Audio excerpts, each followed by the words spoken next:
ఇక హైదరాబాద్ ఎన్టీఆర్ స్టేడియం వద్ద దారుణ ఘటన వెలుగు చూసింది. స్టేడియంలో చెత్త తరలించే వాహనం పక్కన అప్పుడే పుట్టిన శిశువుకు నిప్పంటించారు గుర్తు తెలియని దుండగులు. దీనికి సంబంధించిన బ్రేకింగ్ న్యూస్ చూస్తున్నాం. మంటల్లో కాలి శిశువు మృతి చెందడం స్థానికంగా కలకలం రేపుతుంది. అయితే సంఘటనా స్థలానికి చేరుకున్న దోమలు కూడా ఏసీపీ గురు రాఘవేంద్ర, సిఐ శ్రీనివాసరెడ్డి దర్యాప్తు చేస్తున్నారు. ఇక సజీవ దహనానికి గురైన శిశువు వివరాలు పోలీసులు సేకరిస్తున్నారు.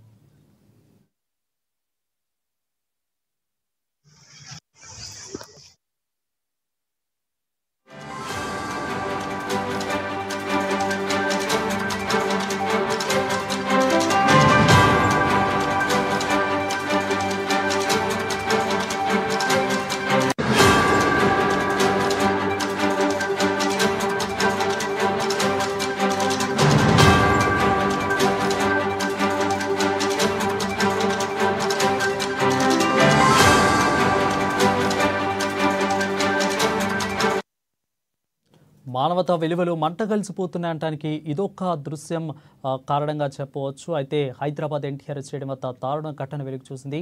స్టేడియంలో చెత్త తరలించే వాహనాల పక్కనే అప్పుడే పుట్టిన శిశువుకు నిప్పంటించారు గుర్తు తెలియని దుండగులు. మంటలో కాలి శిశువు మృతి చెందడం స్థానికంగా కలకలం రేపుతుంది. సంఘటనా స్థలాన్ని చేరుకున్న దోమలు కూడా ఏసీపీ గురు రాఘవేంద్ర, సిఐ శ్రీనివాసరెడ్డి దర్యాప్తు చేస్తున్నారు. ఇక సజీవ దహనానికి గురైన శిశువు వివరాలు పోలీసులు సేకరిస్తున్నారు. ఈరోజు 12:50 అంటే 12:45 గంటల ప్రాంతంలో మాకు ఇన్ఫర్మేషన్ రావడం జరిగింది. మా ఎస్హెచ్ఓ దోమలగూడ పోలీస్ స్టేషన్కు ఎస్హెచ్ఓ గారు ఆ ఇన్ఫర్మేషన్ మీద ఈ ఎన్టీఆర్ స్టేడియం వెనక గేటు అంటే వాంబే కాలనీ ఆపోజిట్ గేట్లో ఉన్న టాయిలెట్ బాత్రూమ్ దగ్గర ఒక అప్పుడే కొత్తగా పుట్టిన బిడ్డను అంటే మనం పరిశీలిస్తే ఆడబిడ్డగా ఉంది, పార్షల్గా బంట్ అయి ఉంది అని ఇన్ఫర్మేషన్ మీద ఇమీడియట్లీగా మా ఎస్హెచ్ఓ గారు మేము అందరం రష్ కావడం జరిగింది.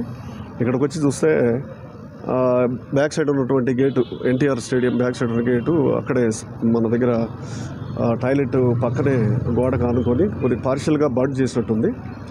ఇది లైవ్లో ఉండగా చేశారా లేకపోతే అప్పుడే పుట్టింది కాబట్టి పుట్టిన బిడ్డ కాబట్టి మరి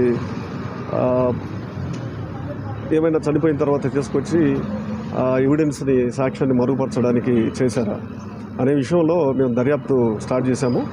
దీనికి సంబంధించి క్లూస్ టీమ్ని ఉపయోగిస్తున్నాము.